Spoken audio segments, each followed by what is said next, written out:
Pero entonces, ¿qué tiene que ver todo esto con la educación? El pasaje bíblico que sustenta esta enseñanza se encuentra en Deuteronomio capítulo 6. De nuevo, les recomiendo que lea todo el capítulo. Y recuerden que la gente estaba saliendo de Egipto, se supone que iban a la tierra prometida, y la única forma de ellos preservarse como pueblo, y a medida que conquistaban más terreno, era por medio de un pensamiento generacional, de transmitir las experiencias vividas con Dios por medio del desierto, y al llegar a Canaán, transmitirlas a los hijos y a los nietos. Y por eso está el mandamiento de honra a tu padre y a tu madre para que te vaya bien en la tierra que el Señor te da, porque el Señor es fiel hasta millares. La educación determina la forma que una cultura entiende y asume el mundo, incluyendo la forma en que practica la economía. Creemos que la educación es para nosotros conseguir un trabajo, generalmente ese fue el pensamiento dominante, y para ser alguien en la vida, ese tipo de cosas. Pero la educación va más allá, moldea una cosmovisión, una forma de pensar, estructura el pensamiento de la forma en que las personas, los seres humanos, vemos el mundo y operamos dentro de él, incluyendo a nivel económico. Para nosotros es muy normal vivir dentro de una sociedad que es muy individualista, vivimos al día de hoy, pero para este tipo de estudios, este tipo de pensamiento, hay un pensamiento más generacional que piensa no solo en invertir hoy, sino en invertir para los hijos y nietos. Por eso. Y el autor afirma que si usted quiere influir en una sociedad, la mejor forma es la de controlar aquello que se le enseña a los niños. Eso también es para reducir la influencia del cristianismo. El cristianismo tiene una forma de pensar de nuevo de libertad, de cuestionar lo que el César diga, lo que el Estado diga, entre muchas cosas, de cuestionar la moralidad de la sociedad, etc. Así que la educación juega un papel importante en reducir la influencia del cristianismo, sus valores éticos, judíos y morales dentro de la sociedad. Adicionalmente, el sistema educativo tiene un engranaje socialista porque es un pensamiento para adoctrinar, para de nuevo moldear una forma de pensar. Siempre habrá un adoctrinamiento, ya sea un adoctrinamiento cristiano o no cristiano, siempre habrá un adoctrinamiento. Es imposible no escoger un lado, no ser parte de algo. Así que el adoctrinamiento siempre existirá.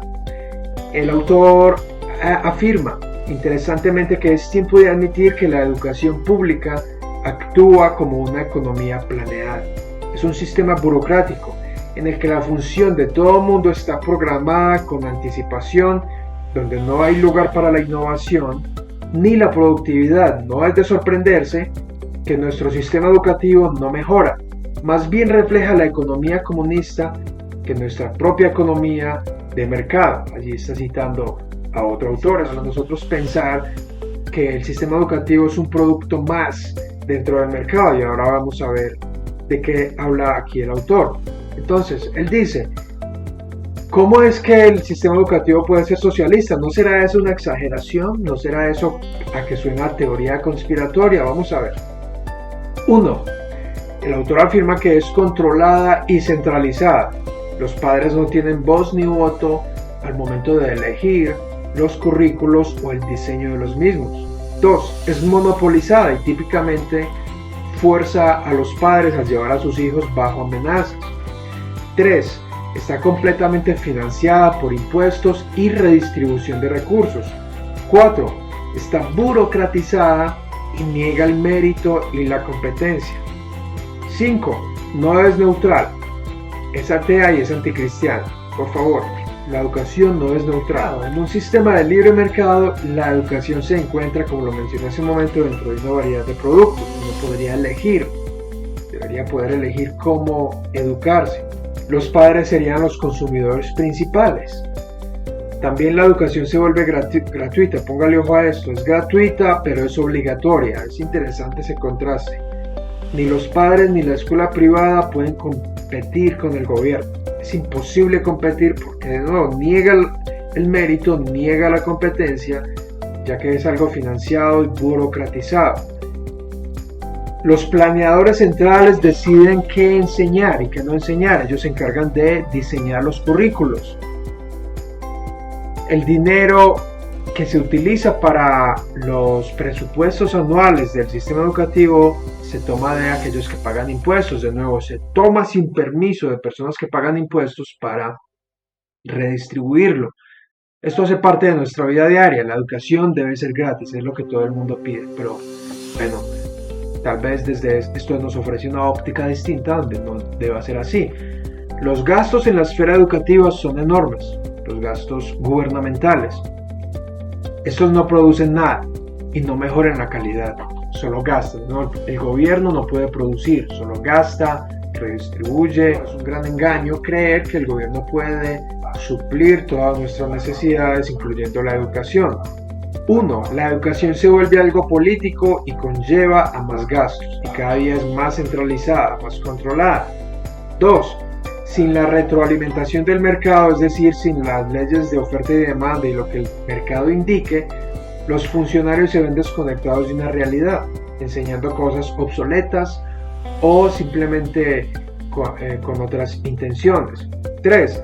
No es sorpresa que en países como Colombia existan los llamados paros nacionales, en donde hay muchas marchas y los empleados del Estado piden más derechos, mejores salarios y menos tiempo para trabajar. No estoy en contra, y creo que el autor tampoco está en contra con el bienestar de los empleados, pero esto es un ejemplo de que mientras más interviene el Estado, más intervención tiene que ejercer. Es que el sistema educativo elimina a los padres del cuadro. Los padres no están incluidos o no se les pide opinión. De hecho, muchas enseñanzas o elementos que se les dan, por ejemplo en clases de sexualidad, de sexo y todo eso, se hacen sin el consentimiento de los padres. Adicionalmente, esto acarrea consecuencias espirituales, políticas y económicas.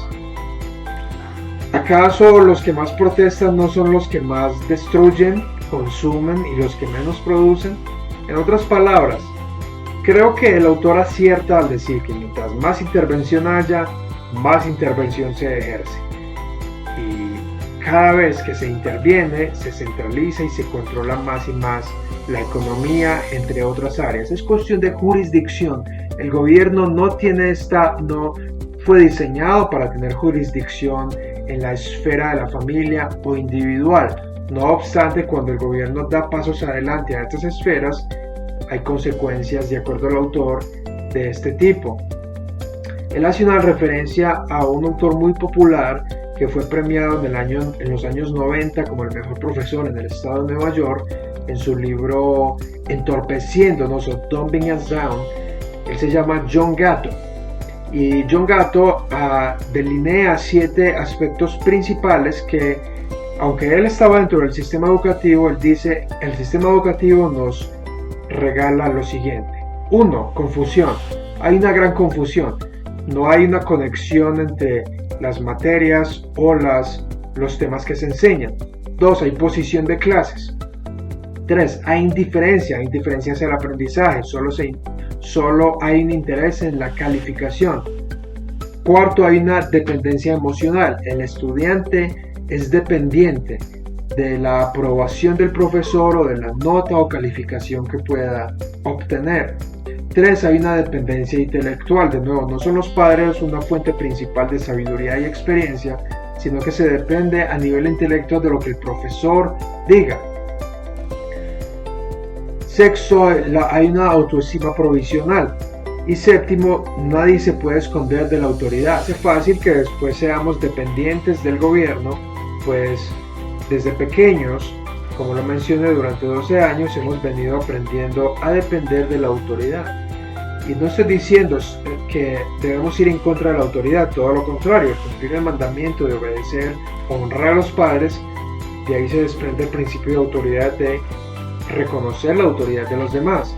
No obstante, es el sistema educativo en sí el que genera una dependencia de la autoridad. El sistema educativo también ofrece una óptica de vida, una cosmovisión, y esta es que no hay una verdad absoluta. Y ahorita voy a recomendar un libro acerca de eso, en donde el autor en su introducción afirma que cada estudiante que llega a la universidad ya sabe que no hay una verdad absoluta, que todas las verdades son relativas. Adicional, los padres no son la fuente de la sabiduría, como lo mencioné, es el profesor quien usurpa esa admiración o esa referencia que los padres son para los niños. También el Estado o el gobierno es responsable por tu bienestar durante 12 años y tu obligación como estudiante es someterte a él. Ninguna materia se conecta con la otra, no hay una cohesión, no hay una unidad académica que lleve a una verdad máxima. También, ¿cómo podemos esperar que nuestras naciones se interesen por administrar los recursos ante Dios, por ser libres, por ser productivos, si la cosmovisión que absorbemos como sociedad, como niños, como estudiantes, es una de dependencia, de entretenimiento y de merecimiento? Hasta aquí es fácil entender, entonces, aprender de que esta óptica de este estudio nos ofrece un contraste entre la intervención del mundo y cómo el gobierno va tomando lugar en cada área y cuál es el ideal de Dios. El ideal de Dios es que los padres son responsables por la educación de sus hijos, son la primera fuente de autoridad. Por eso, así como Adán, como mayordomo en el jardín, puso nombre a los animales, los padres ponen nombre a sus hijos. También, el sistema educativo no prepara a los hijos para que sean administradores de aquello que Dios les da. Esto, en consecuencia, hace que a largo plazo sean menos efectivos en la expansión del reino de Dios en cada área de la sociedad gracias a una buena mayordomía. También los padres idealmente deberían controlar la educación, no el gobierno. Y esto se extiende, de acuerdo a ese concepto, a los principios de propiedad privada y libre mercado, a que existan ofertas educativas asequibles que puedan competir y que no sea el gobierno quien tenga el monopolio o la primera y última palabra en términos de educación.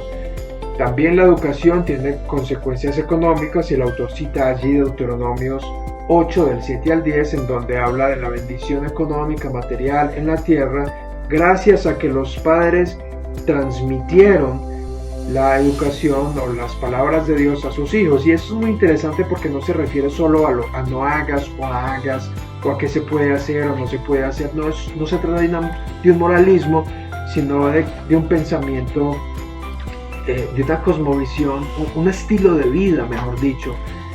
Bien, el autor termina y culmina diciendo: no es el Estado sino los padres quienes tienen la máxima responsabilidad sobre la educación de sus hijos.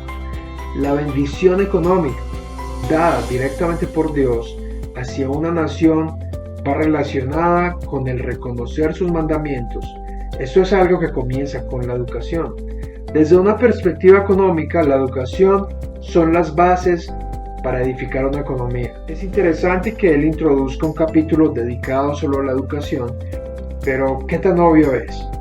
¿Cómo podemos pensar en un mundo? ¿Cómo podemos entender cómo funciona este mundo si la óptica que se nos enseña es una óptica limitada, con corte de comando y control, controlada, centralizada, inclinada a la socialista, y donde nos muestran una interpretación revisionista de la historia? Esas son preguntas interesantes y, de nuevo, es un tema muy bueno. Lo recomiendo, este capítulo lo recomiendo muchísimo. No solo contiene temas históricos, temas técnicos, ejemplos demostrados en la historia, sino que es una óptica que abre la mente, expande la mente y nos ayuda a no mirar solo por una óptica. Me gustaría recomendar algunos libros o algunos recursos adicionales. Aquí abajo en la descripción voy a poner los enlaces para ellos. Uno de ellos es el documental que viene con su libro Indoctrinación, el cual es producido por Colin Gunn y Joaquín Fernández. Puedes ver el documental en el enlace aquí abajo y puedes adquirir el libro también, el cual es una recopilación de capítulos de varios autores. Y también hay un libro muy bueno producido aquí en Colombia que se llama Un Mundo por Aprender, por la Universidad Nacional de Colombia. Le voy a poner un enlace aquí abajo, lo puedes conseguir.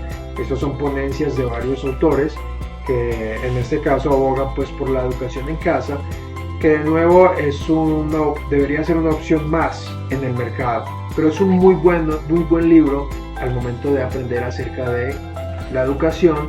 Y si tú lees inglés, esos son dos buenos para comenzar, pero si tú lees en inglés, te recomiendo conseguir The Closing of the American Mind del autor Alan Bloom. Ese libro es excelente. Este es el que dice que los jóvenes saben que toda verdad es relativa cuando ya entran a la universidad.